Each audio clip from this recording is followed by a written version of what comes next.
Hello everyone, how are you? Welcome to my YouTube channel, that is SR Academy of Chemistry. Today we can discuss a very important topic that belongs to 11th standard. Actually ये organic chemistry की जान है। GOC बोले तो हम लोग organic chemistry में अगर जिसको जीओसी नहीं आता ऑर्गेनिक केमिस्ट्री कभी भी नहीं पढ़ सकता, एनी हाउ एनी सिचुएशन।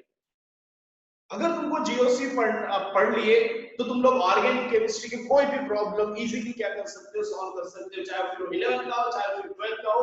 हर एक क्लास के लिए तुम्हारा जीओसी एकदम परफेक्ट होना जरूरी है, राइट। तो हमने पिछले कुछ वीडियोस में जीओसी के बारे में पढ़ा हुआ है। अगर आपने नहीं पढ़ा हुआ है तो प्लीज प्लीज प्लीज प्लीज मेरे साइट पे जाइए, that is SR academy of chemistry. वहां पे आप लोगों को सारे के सारे वीडियो लेक्चर्स बहुत अच्छे तरीके से मिल जाएंगे।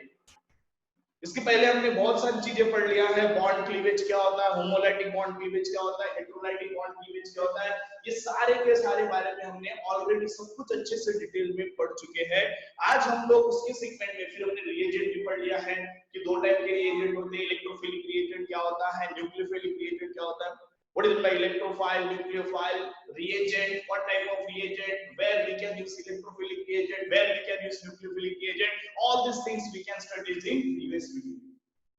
और आज हम लोग इसी सेगमेंट को आगे बढ़ाते हुए हम लोग एक और अच्छी इंपॉर्टेंट टॉपिक पे आए हैं जिसको क्या बोलते हैं, इलेक्ट्रॉनिक डिस्प्लेसमेंट इन कोवैलेंट बॉन्ड।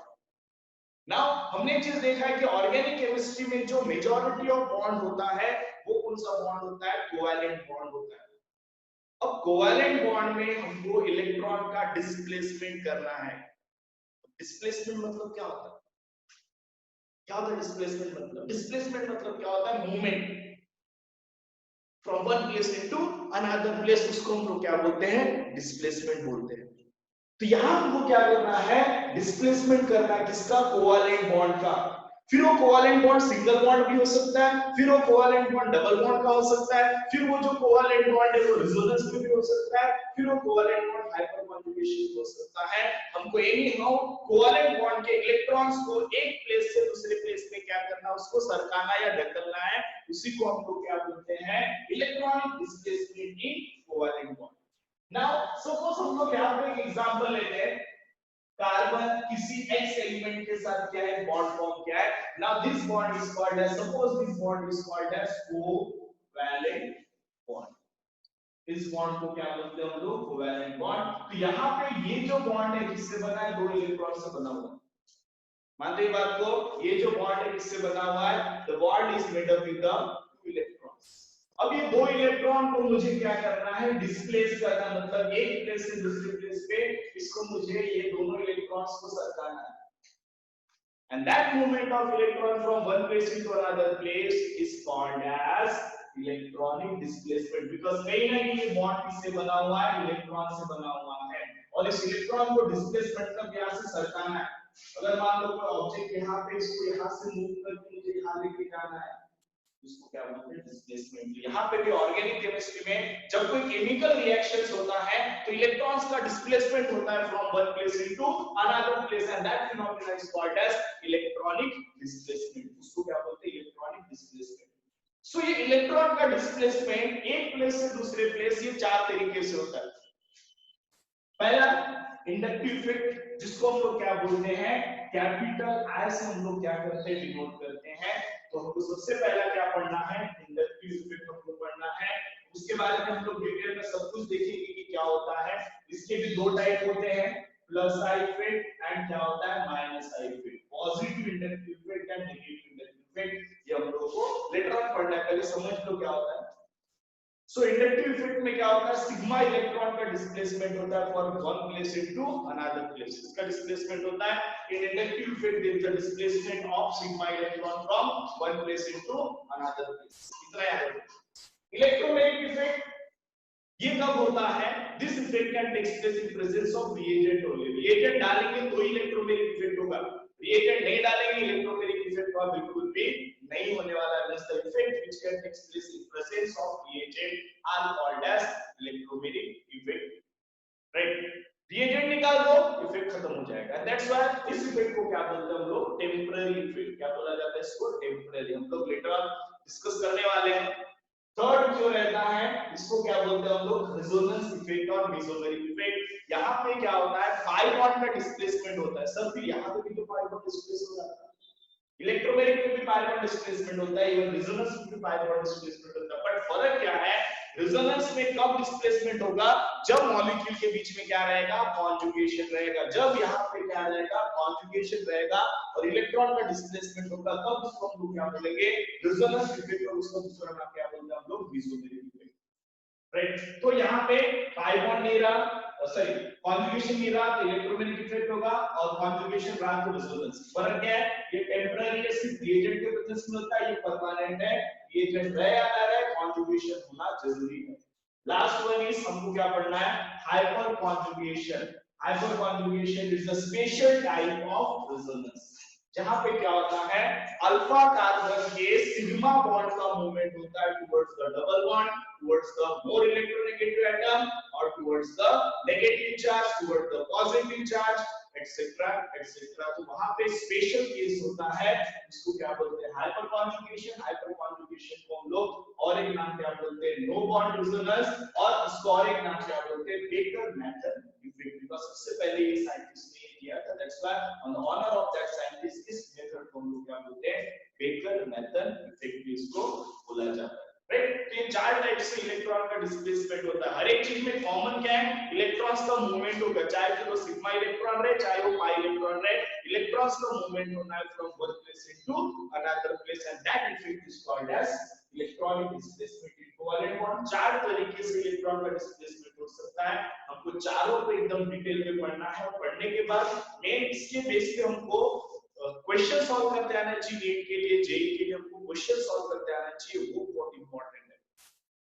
तो क्वेश्चन सॉल्व कब करते आएगा, जब हमारा कंसेप्ट क्लियर रहेगा, और जब हम लोग ये पढ़ने वाले तो पढ़ के छोड़ना नहीं है, इसके बेस जो भी एप्लीकेशन बेस्ड क्वेश्चन आता है उसको तुमको क्या करना है, समझना है, उसको तुमको क्या करना है, सॉल्व करते आना चाहिए, ये तुम्हारा प्राइम इंपॉर्टेंस है।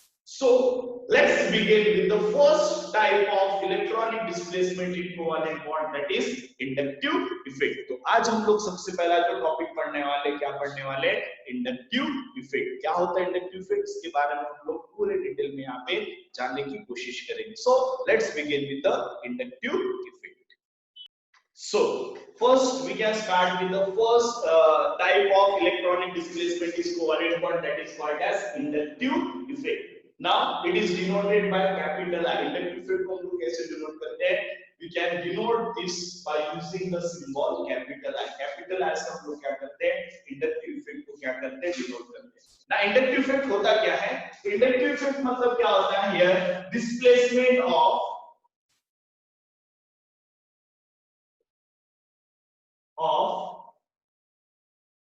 sigma electrons।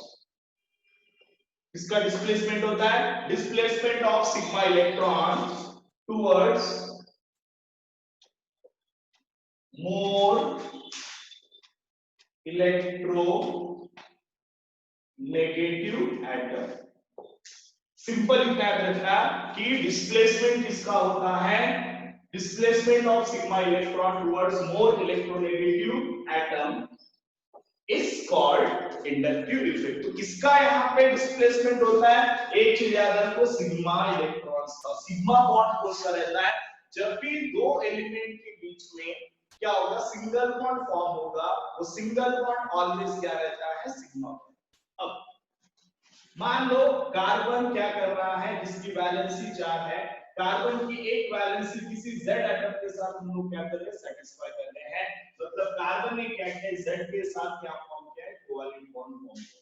राइट, अब ये जो बॉन्ड है ये कोवेलेंट बॉन्ड है, और सिंगल बॉन्ड है, सिंगल बॉन्ड है करके ये बॉन्ड कौन सा है हमारा, सिग्मा बॉन्ड। तो अगर यहाँ पे क्या होता है, सपोज मैं यहाँ पे कंडीशन ले रहा हूं, if Z is more electro negative compare to carbon, तो क्या होगा, हम लोग यहाँ पे symbolically Z is more electronegative compared to carbon, तब क्या होगा, अब मुझे बताइए इलेक्ट्रॉन्स का मूवमेंट किधर होना चाहिए, टुवर्ड्स द Z और टुवर्ड्स द कार्बन। हमने डेफिनेशन देखा है। इंडक्टिव फील्ड मतलब क्या होता है? Displacement of sigma electron towards more electronegative atom. किसके तरफ मूव कर रहा है? More electronegative. तो इन दोनों में से ज्यादा इलेक्ट्रोनेगेटिव कौन है? ऑब्वियसली Z इज, हमें असम्पशन क्या है? Z is more electronegative. तो मुझे बताओ ये जो तुम्हारा सिग्मा इलेक्ट्रॉन्स है, इसका माइग्रेशन किधर होना स्टार्ट हो जाएगा? Z की तरफ। और अगर ये इलेक्ट्रॉन Z की तरफ माइग्रेट करता है तो इसको हम लोग कैसे लिखेंगे? Z। ठीक है। अब इलेक्ट्रॉन Z की तरफ गया तो Z जो भी इलेक्ट्रॉन लेता है उस पे क्या आता है? Partial negative charge. जिसके पास इलेक्ट्रॉन जाता है उससे क्या आता है? Partial positive charge.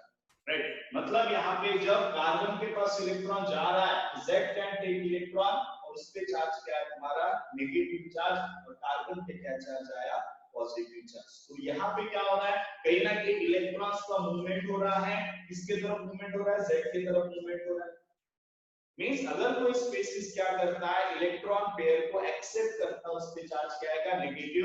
और जो देता है उस पे चार्ज क्या आएगा? पॉजिटिव। मतलब ओवरऑल कहीं ना कहीं ये जो इलेक्ट्रॉन पेयर ऑफ इलेक्ट्रॉन है वो सिग्मा बॉन्ड की तरफ, सिग्मा बॉन्ड के लिए क्या हो रहा है? मूवमेंट हो रहा है। And that movement of sigma electron towards the more electronegative atom, this effect is called as inductive effect. अब मान लो हम लोग सेकंड कंडीशन लेते हैं। यहाँ पे सपोज मैं यहाँ पे क्या ले रहा हूं? फिर से मैं एक बॉन्ड लिया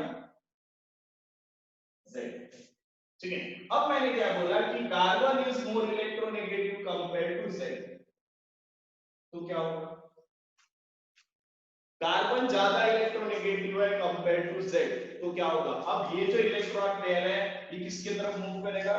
यहाँ पे डेफिनेशन लगा, displacement of sigma electrons towards more electronegative atom is called as inductive field. अब मुझे बताओ ये इलेक्ट्रॉन किधर जाएगा? This electron can be moved toward the Z or it can move toward the carbon. Obviously, this electron can be moved towards the carbon, and that's why this carbon can acquire partial negative, Z can acquire partial positive. Here also, electronic displacement takes place. In this case, electronic displacement takes place towards the carbon. In this case, electronic displacement takes place away from the carbon. Here, carbon can acquire which charge? Positive charge. Here, carbon can acquire negative charge. So on the basis of either electron can be moved towards the carbon or it can move away from the carbon, these inductive effects are classified into two categories. Inductive effect को कितने इसमें classify किया गया है? दो इसमें classify किया गया है, positive inductive effect and second one क्या रहता है? Negative inductive effect. ठीक है। फिलहाल इतना क्लियर हुआ। तो इंडक्टिव फील्ड मतलब क्या होता है? सिंपल क्या करना, the displacement of sigma electron towards more electronegative atom is called as inductive effect. फिर वो अवे फ्रॉम द कार्बन हो सकता है या फिर टुवर्ड्स द कार्बन हो सकता है। ना एक एग्जांपल हम लोग और लेते हैं, हम लोग लॉन्ग चेन वाला एग्जांपल लेते हैं। Suppose we just take one carbon chain. यहाँ पे हमने क्या किया? कार्बन चेन लिया, बहुत सारे कार्बन है। Now here at last there is attachment of Z। मतलब ये कोई और एटम है और यहाँ कंडीशन क्या है? Z is more electronegative compare to carbon. अब क्या होगा? देखो यहाँ पे ये सब sigma bond, this also sigma bond, all this are sigma bond. सबके सब क्या प्रेजेंट है? सिग्मा बॉन्ड प्रेजेंट है। अब क्या होगा? सबसे पहले ये जो टर्मिनल का सिग्मा बॉन्ड है, क्योंकि Z is more electronegative compare to carbon, तो Z क्या कोशिश करेगा? वो क्या करेगा? ये इलेक्ट्रॉन्स को अपने तरफ क्या करेगा? अट्रैक्ट करने की कोशिश करेगा। बिकॉज़ हमने इलेक्ट्रोनेगेटिविटी का डेफिनेशन देखा है। क्या होता है इलेक्ट्रोनेगेटिविटी? मतलब the ability of an atom to attract shared pair of electron towards itself is called as inductive effect. So यहाँ पे Z भी क्या कर रहा है? इलेक्ट्रॉन्स को अपनी तरफ अट्रैक्ट करेगा। जब इलेक्ट्रॉन्स को अपनी तरफ अट्रैक्ट करेगा तो Z पे चार्ज क्या आएगा? It can acquire negative charge, carbon can acquire positive charge. Suppose this is the carbon number 1, this is the 2, this is the 3rd, this is the 4th, 5th and 6th। अब क्या होगा? देखो जैसे ये Z ने इस carbon से electron लेके गया, कहीं ना कहीं ये कार्बन के पास अब इलेक्ट्रॉन्स कम हो गए। अब ये इलेक्ट्रॉन डेफिशिएंट हो गया। अब ये कार्बन क्या करेगा? ये ट्राई करेगा कि वो इसके पास से इलेक्ट्रॉन खींचे। जैसे ये इस कार्बन से इलेक्ट्रॉन इस कार्बन की तरफ शिफ्ट होना चालू हो जाएगा यहाँ से, क्योंकि ये कार्बन पे पॉजिटिव है, पहले नहीं ले रहा था, पर कार्बन पॉजिटिव आ गया मतलब इसके पास इलेक्ट्रॉन कम है। ये इलेक्ट्रॉन क्या करेगा? बाजू वाले कार्बन से खींचेगा, फिर इस कार्बन पे क्या आएगा? पॉजिटिव चार्ज आ जाएगा। देन ये जो कार्बन है, it try to attract electron from this carbon, यहाँ से इलेक्ट्रॉन्स को अट्रैक्ट करने की कोशिश करेगा, यहाँ से इलेक्ट्रॉन जाएगा तो इस कार्बन पे क्या आ जाएगा, फिर पॉजिटिव चार्ज आएगा, फिर ये कार्बन क्या करेगा, यहाँ से इलेक्ट्रॉन अट्रैक्ट करने की कोशिश करेगा, फिर यहाँ पे पॉजिटिव चार्ज आएगा, फिर ये कार्बन यहाँ से इलेक्ट्रॉन लेने की कोशिश करेगा, इस पे पॉजिटिव चार्ज आएगा। मतलब क्या है, देखो ये सेट यहाँ से इलेक्ट्रॉन ले रहा है, तब ये कार्बन यहाँ से इलेक्ट्रॉन ले रहा है, तो ये कार्बन यहाँ से इलेक्ट्रॉन लेगा, ये कार्बन यहाँ से इलेक्ट्रॉन लेगा। मतलब यहाँ पे क्या हो रहा है, सिग्मा इलेक्ट्रॉन का डिस्प्लेसमेंट हो रहा है, यहाँ से यहाँ, यहाँ से यहाँ, यहाँ से यहाँ, यहाँ से यहाँ, and this displacement of sigma electron towards the more electronegative atom is called as inductive effect. But एक चीज क्या ध्यान रखना है कि ये Z मोर इलेक्ट्रोनेगेटिव, इसकी टेंडेंसी इलेक्ट्रॉन्स को अट्रैक्ट करने की बहुत है, तो ये इलेक्ट्रॉन्स को स्ट्रांगली अट्रैक्ट करेगा, बट ये कार्बन उतना स्ट्रांगली इसके पास इलेक्ट्रॉन अट्रैक्ट नहीं करेगा, मतलब कहीं ना कहीं इलेक्ट्रॉन अट्रैक्ट करने की टेंडेंसी वीक होती जाएगी। तो जैसे जैसे हम लोग कार्बन चेन में आगे बढ़ते जाएंगे, इलेक्ट्रॉन को अट्रैक्ट करने की टेंडेंसी कम होती जाएगी, और इसलिए क्या होता है हम लोग, as chain length goes on increases, tendency to attract electron goes on decreases. So as distance increases, inductive effect decreases. तो inductive effect क्या रहता है, maximum C4 to C5 carbon, 4 से 5 कार्बन तक इंडक्टिव इफेक्ट शो करता है, उसके बाद इंडक्टिव इफेक्ट शो नहीं करता है। This is all regarding inductive effect. Inductive effect मतलब क्या होता है, displacement of sigma electron towards more electronegative atom. This phenomena is called as inductive effect. I hope you can understand the meaning of inductive effect. Inductive effect ये हमेशा continue रहता है, it can applicable up to 4 to 5 carbon. After 4 to 5 carbon, inductive effect is completely vanished, right? So just take a note of this, और उसके बाद मैं कुछ की पॉइंट उनको लिख के देता हूँ, वो की पॉइंट उनको वहां पे समझ में आ जाता है। Now you just note down this some important points that can be written in blackboard, or you just take the screenshot, कैटिंग मत लिख लेते हैं। So inductive effect, there is a partial displacement of sigma electron. मैंने पहले बोला यहाँ पे किसका डिस्प्लेसमेंट होता है, सिग्मा इलेक्ट्रॉन का, किसके तरफ, towards the more electronegative atom. Inductive effect of hydrogen is considered as zero. हमेशा याद रखो कि हाइड्रोजन का इंडक्टिव इफेक्ट हमको क्या कंसीडर करना है, जीरो। हाइड्रोजन ना तो इलेक्ट्रॉन देता है, हाइड्रोजन ना तो इलेक्ट्रॉन लेता है, that's why the net inductive effect of hydrogen is always and always zero. Inductive effect decreases with increasing distance. मैंने पहले बोला कि जैसे जैसे हम लोग डिस्टेंस बढ़ाते जाएंगे, वैसे वैसे इलेक्ट्रॉन को अट्रैक्ट करने की टेंडेंसी कम होगी, अब इसके कारण इंडक्टिव इफेक्ट डिक्रीज हो जाएगा। So inductive effect decreases with increase in distance. After 3 or 4 carbon, inductive effect considered as zero. तो मैंने आप इशारा कर दिया, वो प्रॉब्लम नहीं है। जैसे इंडक्टिव इफेक्ट देखो क्या हो रहा है तुम्हारा, धीरे-धीरे कम होते जा रहा है। As distance increases, inductive effect decreases. So ये कुछ की पॉइंट्स है जो तुमको हमेशा याद रखना है जब भी हम लोग इंडक्टिव इफेक्ट के बारे में क्या करेंगे, पढ़ाई करेंगे। Right? I hope you can understand the concept. Now next हम लोग बढ़ते हैं type of inductive effect. Inductive effect के जो दो टाइप है उसके बारे में हम लोग क्या करेंगे, अभी स्टडी करेंगे। So let's begin with the type of inductive effect. So let's begin with the type of inductive effect. So there are two type of inductive effect. यहाँ पे देखो, first one is positive inductive effect and second one is negative inductive effect. Now positive inductive effect can be denoted with the help of plus I. इसको कैसे denote करते हैं, plus I, and negative inductive effect is denoted by minus I. अब यहाँ पे question arise होता है कब पॉजिटिव कब नेगेटिव। सो सपोज अगर हम लोग यहाँ पे एग्जांपल लेते हैं, एक मैं यहाँ पे कार्बन चेन लेता हूँ CH3 CH2 CH2 CH2 OH। अगर मैंने टर्मिनल पे क्या किया, OH ग्रुप लिया, राइट। अब देखो यहाँ पे क्या हो रहा है, OH ग्रुप मैंने ले लिया, राइट। अब ये OH ग्रुप क्या करेगा, oxygen is more electronegative compare to carbon, बराबर है। तो इलेक्ट्रॉन डेंसिटी कौन लेके जाएगा, ऑक्सीजन लेके जाएगा। ऑक्सीजन पे क्या आएगा, पार्शियल क्या आएगा, नेगेटिव चार्ज। कार्बन पे क्या आएगा, पार्शियल क्या आएगा, पॉजिटिव चार्ज, बराबर है। मतलब इस केस में क्या हुआ, ये जो तुम्हारा ग्रुप है OH, it is called as terminal group. इसको क्या बोलते हैं हम लोग, टर्मिनल ग्रुप। सो अगर टर्मिनल ग्रुप कार्बन चेन से इलेक्ट्रॉन डेंसिटी विड्रॉ करके लेके जा रहा है, तब उस इफेक्ट को क्या बोलते हैं, negative inductive effect. So if terminal group can withdraw electron density from carbon, This effect is called as negative inductive effect. तो negative inductive effect में क्या होता है, जो भी ग्रुप है वो कार्बन से इलेक्ट्रॉन डेंसिटी क्या करता है, विड्रॉल करने का काम करता है, ठीक है। तो ये एग्जांपल इसका रहेगा नेगेटिव इंडक्टिव, इसका रहेगा negative inductive effect. If terminal group can withdraw electron density from carbon chain and due to that if carbon can acquire positive charge, this effect is called as negative inductive effect और उसको हम लोग कैसे denote करते हैं, minus है। समझ में सिंपल है। अगर टर्मिनल ग्रुप कार्बन के पास इलेक्ट्रॉन डेंसिटी विड्रॉल कर रहा है तो क्या शो करेगा, नेगेटिव इंडक्टिव इफेक्ट।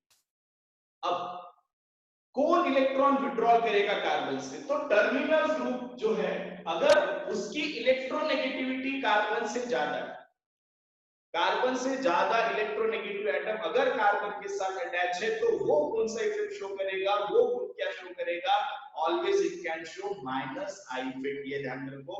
और कार्बन से ज्यादा इलेक्ट्रोनेगेटिव कौन है, नाइट्रोजन है, ऑक्सीजन है, फ्लोरीन है, हैलोजन, मतलब पीरियोडिक टेबल में कार्बन के बाद जो राइट साइड में प्रेजेंट रहेगा, ठीक है, उसकी इलेक्ट्रोनेगेटिविटी कार्बन से क्या रहेगी, ज्यादा रहेगी। तो कौन से ग्रुप है जो नेगेटिव इंडक्टिव इफेक्ट शो कर सकते हैं, तो मैंने यहाँ पे सारे ग्रुप तुमको लिख दिया हूँ, OR2 group, NR3 group, NO2 group, Cl group, C double bond OH carboxylic acid group, CHO aldehyde group, this is ketonic group, fluorine, OH, NH2 C6H5।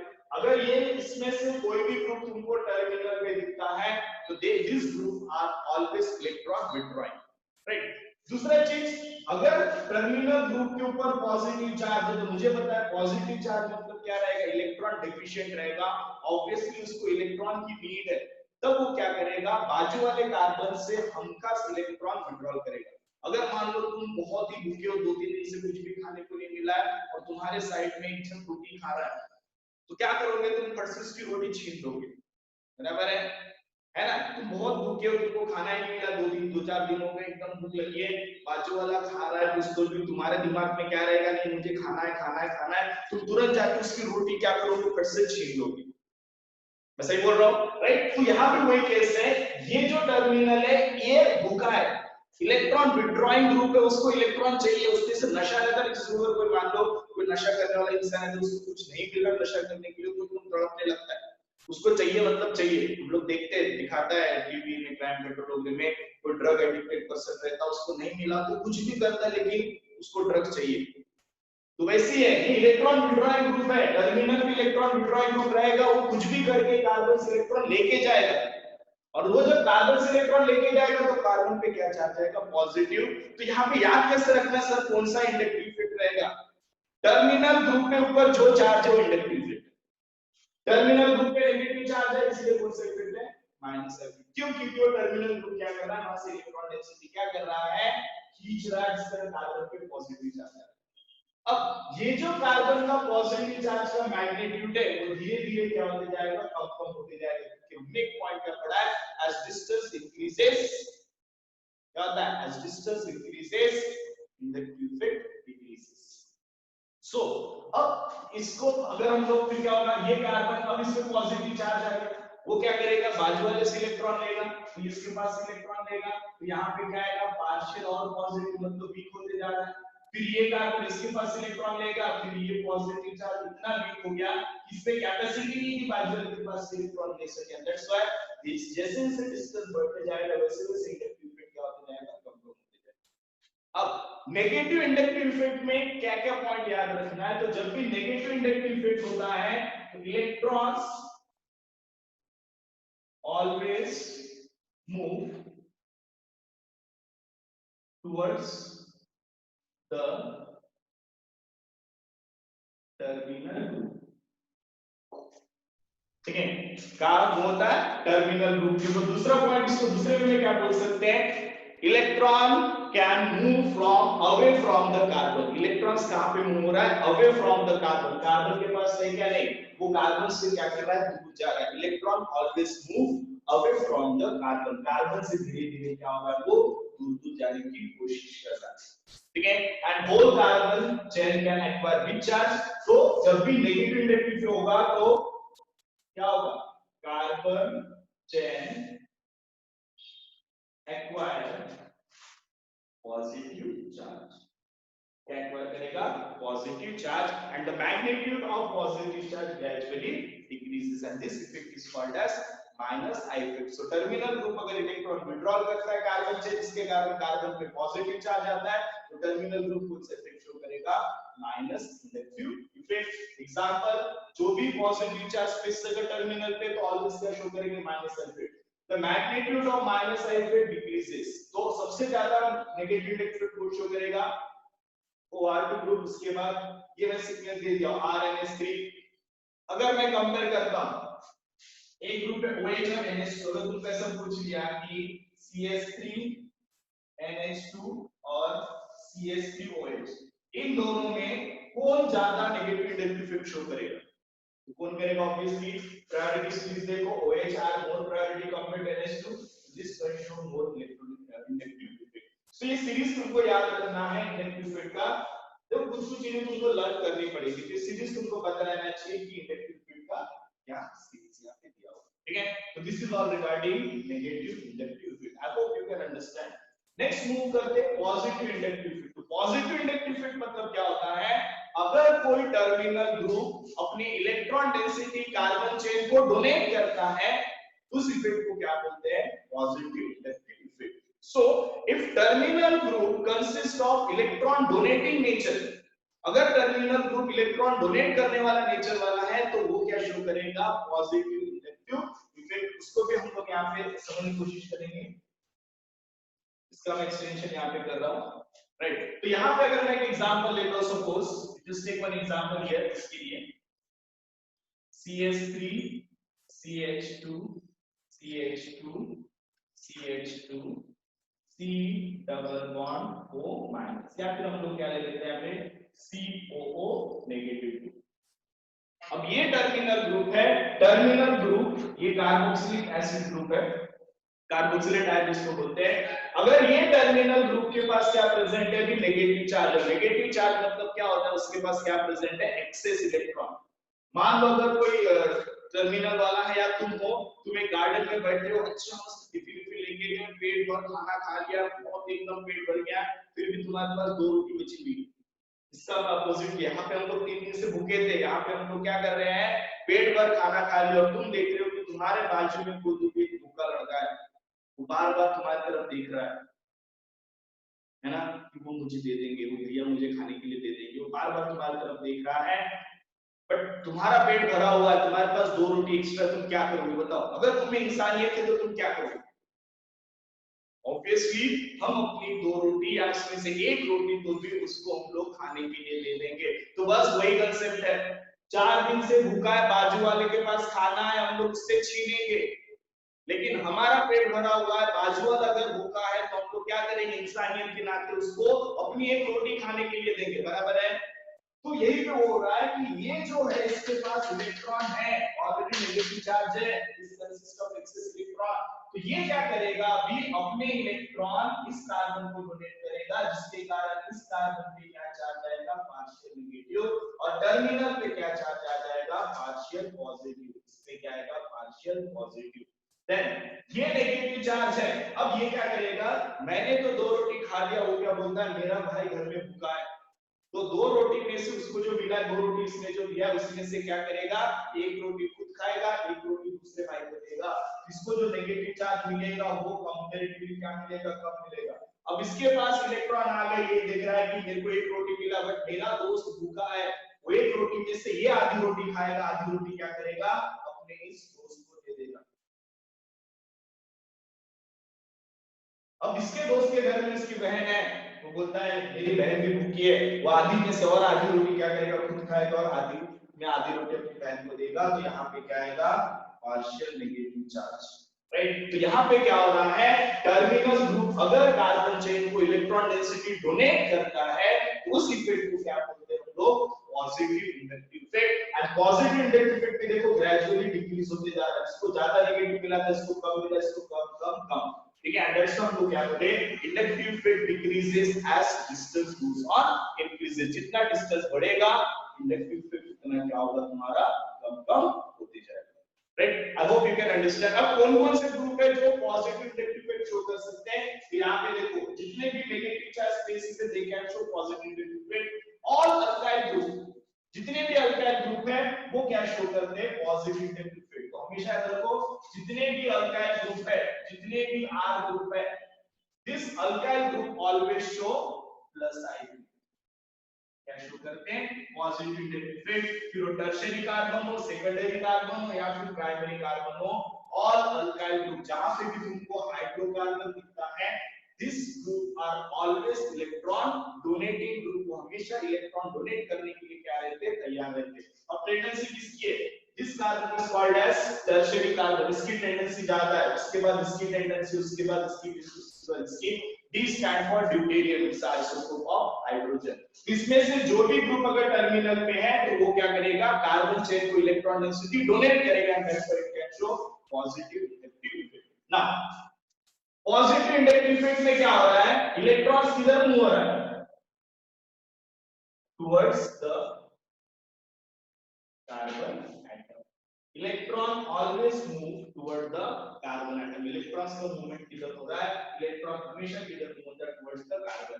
Carbon chain पे क्या चार्ज आता है, carbon chain acquire negative charge,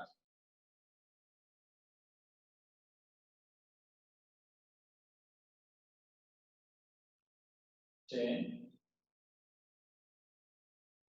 acquire negative charge, carbon chain हमेशा कौन सा charge आता है negative charge. This is the two type of inductive effect, positive inductive effect as well as negative. इसके एग्जांपल्स भी हमने ले लिया है, just take a screenshot of it, इसका स्क्रीनशॉट ले लो या फिर इसको वीडियो को पॉज करके इसको तुम लोग नोट डाउन करके रख सकते हो, राइट। तो आई hope you can understand about the inductive effect, इसका हमने कंप्लीट डिस्क्रिप्शन यहां पे ले लिया हुआ है। नेक्स्ट हम लोग पढ़ेंगे application of inductive effect, where we can use this inductive effect. So हमने रिएक्शन इंटरमीडिएट चीज पढ़ा था कार्बोकेटायन, अगर तुमको याद आ रहा होगा तो there are three more type of carbocation, जिसमें से हम लोगों ने कुछ कार्बोकेटायन देखा था टर्शियरी, सेकेंडरी और दूसरा क्या रहता है प्राइमरी। अब उसकी स्टेबिलिटी हमने देखा था tertiary is more stable compared to secondary, secondary is more stable compared to primary. तो उसको जस्टिफाई करने के लिए हम लोग इंडक्टिव इफेक्ट का यूज कर सकते हैं। तो फर्स्ट एप्लीकेशन इंडक्टिव इफेक्ट का that is it can explain stability of carbocation और कार्बोनियम आयन। कार्बोकेटायन और कार्बोनियम आयन की स्टेबिलिटी हमको कौन एक्सप्लेन करता है, इंडक्टिव इफेक्ट उसको एक्सप्लेन करता है। Now here this carbon is a tertiary because this carbon attached with the three other carbon atoms, that's why इसको क्या बोलते हैं tertiary carbocation is called as tertiary carbocation। Here it is called as secondary carbocation, it is called as primary carbocation and it is called as methyl carbocation, right। अब इसकी stability मुझे explain करना है। Now you know that all this species, this central carbon having positive charge मतलब electron deficient है। अब इसकी stability किस पे डिपेंड रहेगा कि उसके को इलेक्ट्रॉन कौन दे रहा है। तो हमने ये चीज क्या पढ़ा था, CH3 इलेक्ट्रॉन डोनेटिंग ग्रुप है, इलेक्ट्रॉन विड्रॉइंग ग्रुप है। CH3 क्या है, इलेक्ट्रॉन डोनेटिंग ग्रुप है, मतलब वो क्या शो करेगा positive inductive effect. Positive effect क्या होता है, टर्मिनल जो है वो किसको डोनेट करता है, कार्बन को इलेक्ट्रॉन डोनेट करता है। यहाँ पे ये इलेक्ट्रॉन डोनेट करेगा, यहाँ से ये इलेक्ट्रॉन डोनेट करेगा, यहाँ से ये इलेक्ट्रॉन, ये क्या शो करेगा प्लस आयन, ये भी क्या शो करेगा प्लस आयन, ये भी क्या शो करेगा plus ion. Means in tertiary carbocation 3 plus ion effect are there. Secondary पे आप ये इलेक्ट्रॉन डोनेट करेगा, ये इलेक्ट्रॉन डोनेट करेगा, इसके साथ हाइड्रोजन है, हमने देखा था हाइड्रोजन का इंडक्टिव इफेक्ट क्या रहता है जीरो, न तो इलेक्ट्रॉन देता है न तो इलेक्ट्रॉन लेता है, and that's why it consist of this is the plus side effect, this is the plus side effect. तो यहां पे क्या रहेगा 2 प्लस साइड।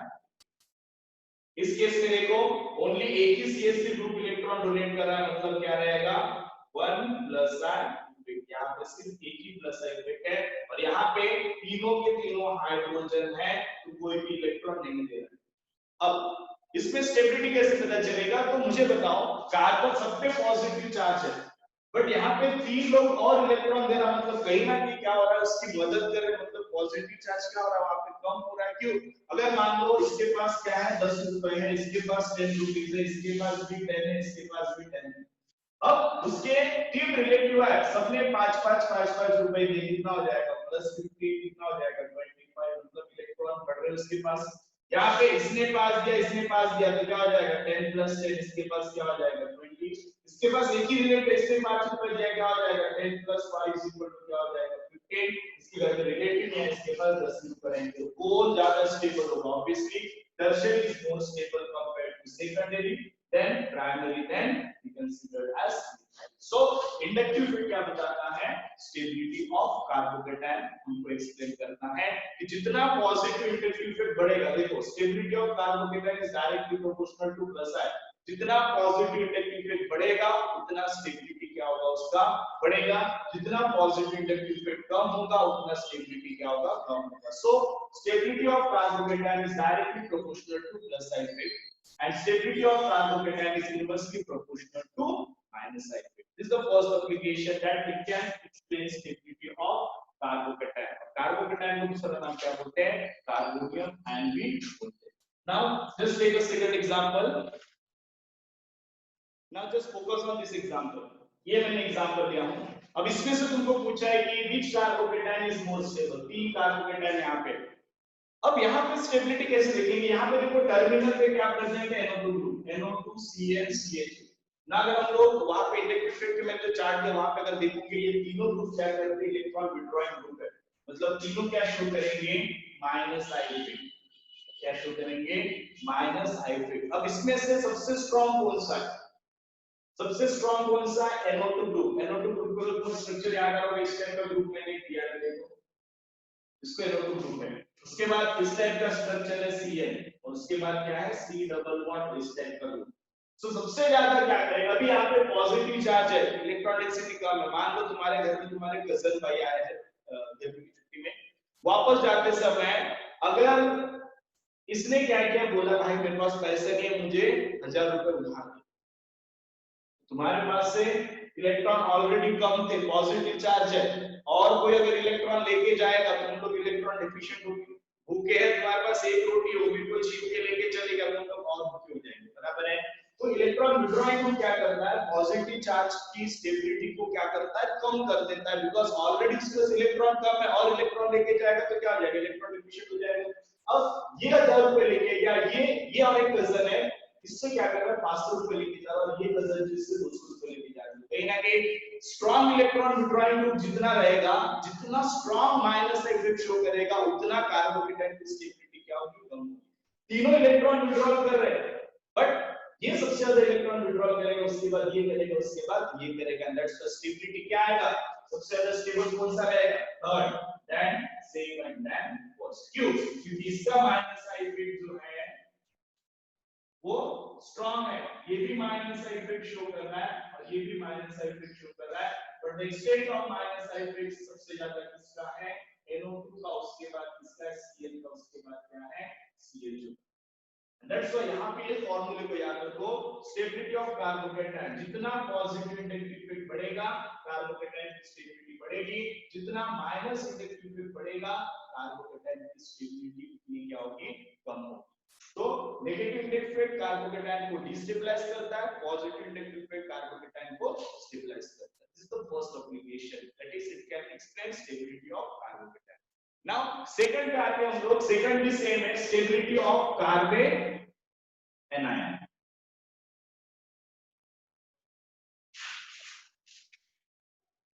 कार्बन एनायन मतलब कार्बन पे अगर हम लोग नेगेटिव चार्ज रख देंगे, पॉजिटिव को रिप्लेस करके क्या करना है? नेगेटिव चार्ज रखो. सो नेक्स्ट हम लोग देखते हैं stability of carbon anion. So carbon anion मतलब क्या होता है? Carbon having negative charge is called as carbon anion. So यहां पे देखो, अब यहाँ पे क्या हो रहा है? अगर मान लो कार्बन है, नेगेटिव चार्ज का मीनिंग क्या होता है? इसके पास क्या प्रेजेंट है? Excess electron. मान लो तुम्हारे पास ऑलरेडी इलेक्ट्रॉन ज्यादा है और कोई तुमको और इलेक्ट्रॉन देगा तो क्या हो जाएगा? तुम्हारा पेट भर खाना खा लिए, फिर और अगर आके बोल रहे हैं, बहुत दिनों बाद तुम घर पे आए हो, हॉस्टल से 1 साल बाद घर पे आए हो और घर पे खाना खाने बैठे हो, तो क्या होता है? सबका प्यार आता है तुम्हारे ऊपर. बराबर है? अरे भैया बहुत साल बाद आया है घर पे, तो पहले मम्मी बोलती है मेरे लिए एक रोटी खा ले, हो गया, एक रोटी एक्सेस खा लिया, पापा बोलते हैं मेरे लिए एक रोटी खा ले, वो हमको नहीं मना नहीं कर सकते, वो भी खा लिए, उधर से बहन आती वो बोलती है और भैया मेरे लिए एक रोटी और खा लो। मतलब क्या होता है, ऑलरेडी तुम्हारा पेट भरा हुआ है और कोई अगर जबरदस्ती तुमको ठूस रहा है तो क्या होगा, ऑब्वियसली गड़बड़ होने वाला है। तो यहाँ पे भी क्या होता है, ऑलरेडी नेगेटिव चार्ज इसके पास एक्सेस है और अगर तू इसको इलेक्ट्रॉन डोनेट करने आएगा तो क्या करेगा, नेगेटिव चार्ज अनस्टेबल हो जाएगा। या 3 इलेक्ट्रॉन डोनेटिंग ग्रुप है तो 3 प्लस का इफेक्ट है, यहाँ पे 2 इलेक्ट्रॉन डोनेटिंग ग्रुप है 2 प्लस का इफेक्ट है, यहाँ पे एक ही इलेक्ट्रॉन डोनेटिंग ग्रुप है 1 प्लस का इफेक्ट है, और यहाँ पे कोई भी इफेक्ट नहीं है। मतलब सबसे सुखी कौन सा नेगेटिव चार्ज है जिसको इलेक्ट्रॉन नहीं मिल रहा है, तो सबसे स्टेबल कौन सा है, कार्बन है, ये हो गया सबसे स्टेबल। तो यहाँ पे मैंने लिखा, देखो पिछले केस के एकदम रिवर्स है, stability of carbon ion increases is inversely proportional to plus का इफेक्ट। तो प्लस का इफेक्ट अगर बढ़ेगा स्टेबिलिटी क्या हो जाएगा, कम। इसको इनवर्सली प्रोपोर्शनल बोलते हैं, इसका मीनिंग बताया तुम लोगों को। प्लस का इफेक्ट अगर बढ़ेगा तो स्टेबिलिटी क्या हो जाएगा, कम हो जाएगा, है ना। इनवर्स का मतलब क्या होता है, उल्टा। अगर ये बढ़ता है तो ये कम हो जाएगा, ये बढ़ता है तो ये ऑटोमेटिकली क्या हो जाएगा, कम हो जाएगा। सो यहाँ पे 3 प्लस का इफेक्ट है, मतलब इंडक्टिव इफेक्ट ज्यादा, स्टेबिलिटी सबसे कम रहेगी। दैट्स व्हाई यहाँ पे सबसे ज्यादा स्टेबल कौन सा रहेगा, मिथाइल, उसके बाद प्राइमरी, उसके बाद सेकेंडरी, उसके बाद टर्शियरी। ये टर्शियरी कार्बन है, सेकेंडरी ये क्या आएगा, प्राइमरी ये क्या आएगा तुम्हारा मिथाइल। जब ये वाला एग्जांपल हम लोग फिर से एक बार लेते हैं, CH2 CH2 NO2, यहाँ पे हम लोग नेगेटिव लेंगे, CH2 CH2 CN, यहाँ पे नेगेटिव लेंगे, CH2 CH2 C double bond OH, यहाँ पे नेगेटिव लेंगे। अब देखो तीनों के पास नेगेटिव चार्ज है और इस नेगेटिव चार्ज को अगर कोई शेयर करने के लिए तैयार है तो नेगेटिव चार्ज क्या होगा, स्टेबल होगा। मतलब अगर NO2 ग्रुप इलेक्ट्रॉन विड्रॉल कर रहा है तो कहीं ना कहीं क्या करेगा, ये कार्बन से ये NO2 इलेक्ट्रॉन विड्रॉल करेगा पॉजिटिव, ऑटोमेटिकली इसके पास इलेक्ट्रॉन लेगा। मतलब कहीं ना कहीं नेगेटिव चार्ज को स्टेबल करने के लिए NO2 ग्रुप हेल्प कर रहा है। तो जितना स्ट्रॉन्ग इलेक्ट्रॉन विड्रॉइंग ग्रुप रहेगा उतना नेगेटिव चार्ज क्या होगा, ज्यादा स्टेबल होगा। तो हम लोग क्या बोल सकते हैं, stability of carbon ion is directly proportional to minus effect. Minus effect बढ़ेगा, स्टेबिलिटी ऑफ कार्बन आयन बढ़ेगा, बिकॉज़ इलेक्ट्रॉन विड्रॉइंग ग्रुप क्या करेगा, नेगेटिव चार्ज को वहां से लेके चले जाएगा। ठीक है, तो this is all stability of carbocation and carbon ion. तो ये एप्लीकेशन और भी बहुत सारे एप्लीकेशन है, जितने लेंगे उतने हम लोग कम हैं। Inductive effect can be used to explain acidity, कौन ज्यादा एसिडिक है, कौन एसिडिक है। It can also explain the reactivity of alkyl halide, alkyl halide की रिएक्टिविटी को भी एक्सप्लेन करने का काम करता है। Even it can explain the reactivity of carbonyl group, कि एल्डिहाइड ज्यादा रिएक्टिव है कि कीटोन ज्यादा रिएक्टिव है, सब कुछ कौन एक्सप्लेन करता है, इंडक्टिव इफेक्ट। ये सारी चीजें हम लोग जब ऑर्गेनिक केमिस्ट्री पढ़ते जाएंगे तब ये सारी चीजें हमको वन बाय वन हमको आती रहेगी। बट मेन दो था जो मैंने तुमको एक्सप्लेन कर दिया हूं। Even it can explain the stability of free radical, but वो समय के साथ हम लोग एक्सप्लेन करेंगे। फिलहाल तुमको इंडक्टिव इफेक्ट क्या था वो समझना जरूरी था, जो मैंने तुमको एक्सप्लेन कर दिया हूं, राइट। अब जैसे जैसे चैप्टर्स में आएंगे ऐसे कंसेप्ट इंडक्टिव इफेक्ट का, तो हम लोग उस चीज को और कैटेगराइज करते जाएंगे। बिकॉज अगर मैं इंडक्टिव इफेक्ट के बारे में पूरा तुमको बताने लग जाऊंगा तो बिलीव मी कम से कम 10 से 12 लेक्चर तो मुझे सिर्फ इंडक्टिव इफेक्ट के लिए लगने वाले। टुडे स्टूडेंट तुमको बहुत वास्ट नॉलेज मिलने वाला ऑर्गेनिक केमिस्ट्री का, बिकॉज मैं बहुत लकी हूं कि मैं एक ऐसे टीचर के पास से पढ़ा हूं जो ऑर्गेनिक का मास्टर है, that is JP Rao sir, Hyderabad में जो है, राइट। उनके गाइडेंस में मैंने बहुत कुछ सीखा हूं और मैं अपना नॉलेज अब तुम लोगों के साथ मैं शेयर कर रहा हूं। तो प्लीज इसको अच्छे से समझो, लो, राइट। और मेरे चैनल को सब्सक्राइब करो। सर लास्ट में बोल ही दिया, बोलना पड़ेगा, भी नया हूं यूट्यूब पे, दैट्स व्हाई मुझे बार-बार बोलना पड़ रहा है, राइट। कि प्लीज अगर तुमको मेरे वीडियो पसंद आते हैं तो प्लीज सब्सक्राइब माय चैनल, मैं तुम्हारे लिए बहुत सारी चीजें लाते रहूंगा। सो इसके बाद हम लोग नेक्स्ट वीडियो में पढ़ेंगे इलेक्ट्रोमेग्नेटिक इफेक्ट, उसके बाद रेजोनेंस, उसके बाद हाइपरकॉम्प्लिकेशन, फिर अपना ये जो कांसेप्ट है GOC का ये क्लियर हो जाएगा। फिर बचेगा क्या इसमें, टाइप ऑफ रिएक्शन, वो भी एक दो लेक्चर में हो जाएगा। देन हम लोग क्या करेंगे, नॉमेनक्लेचर के ऊपर जाएंगे कि ऑर्गेनिक कंपाउंड का नॉमेनक्लेचर कैसे करेंगे, उसका ट्रैवल नेम, उसका कॉमन नेम, उसका आईपैक नेम, वो सब सीखने के बाद देन हम लोग क्या करेंगे, हाइड्रोकार्बन स्टार्ट करेंगे, राइट। तो अभी दिल्ली बहुत दूर है मेरे दोस्तों, इसलिए प्लीज प्लीज प्लीज पढ़ो, लॉकडाउन का सही इस्तेमाल करो और मेरे वीडियोस कंटिन्यू देखो। ये वीडियोस लॉकडाउन के बाद भी तुमको कंटिन्यूस अवेलेबल होते रहेंगे, राइट। मेरे ऑफलाइन क्लासेस है, मैं एक छोटे से टाउन गढ़चिरौली से हूँ, राइट। तो यहाँ पे मेरे छोटे से क्लासेस है, अगर आप लोग को ज्वाइन करना है तो प्लीज मुझसे कांटेक्ट कर सकते हो।